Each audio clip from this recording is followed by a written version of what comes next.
Luigi Mangione, the man accused of killing UnitedHealth CEO Brian Thompson in cold blood, greeted to a New York State court with chants of support on Friday.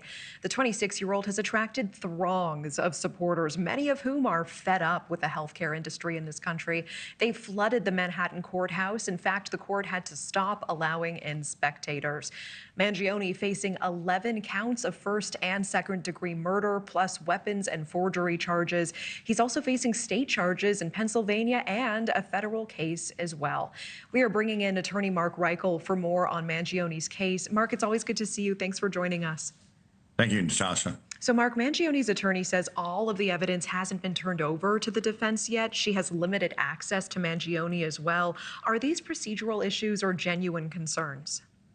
Oh, no, as you can make, as a defense attorney, these are serious concerns. You should have complete access to your client at all times, and you need all of the evidence as soon as possible to determine what you're going to do. So these are big issues, and I would really caution the government authorities to play as fair as they can so that this case later on, doesn't come back on appeal because of these errors or something. And Mangione's attorney also is saying his constitutional rights were violated during his arrest in Pennsylvania. Tell us more about this, and based on what police say, what do you make of this claim?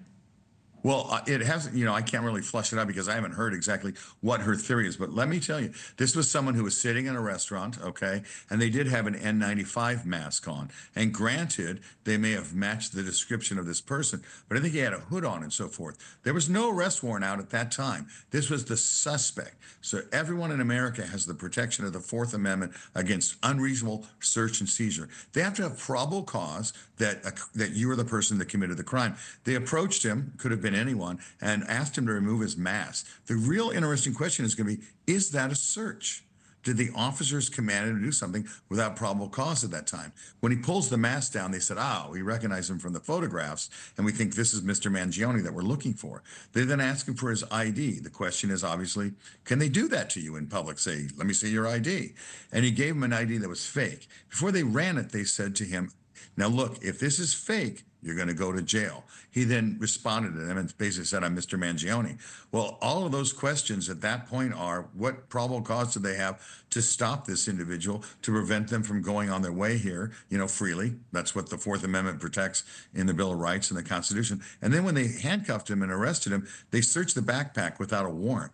So all of those are right things for good criminal defense attorneys to challenge, because those are the Bill of Rights in America. Yeah, do you think she would be successful with a challenge based on those facts?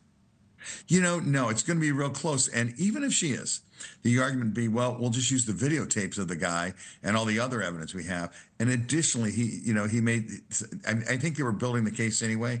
I don't think they're going to be successful, but you have to raise them.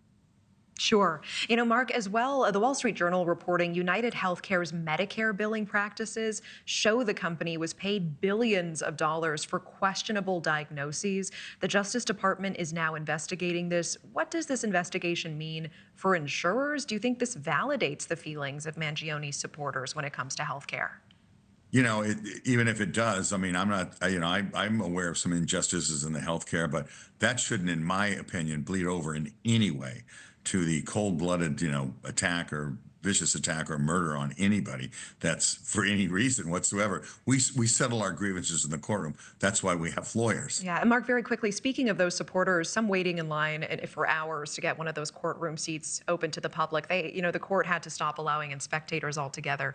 Will this public support that he's finding influence this case in any way? No. Jury selection, they will absolutely get rid of that. They'll figure that out. They're very good at it. And they'll be able to weed out anybody who has a bias either way and make sure they have an open mind. So a fair trial for both sides and for all of America is given in those courtrooms. Marc Reichel, thank you so much. Thanks for watching. Go to joinnn.com to find NewsNation on your screen. And don't forget to click the red subscribe button below to get more of NewsNation's fact-driven, unbiased coverage.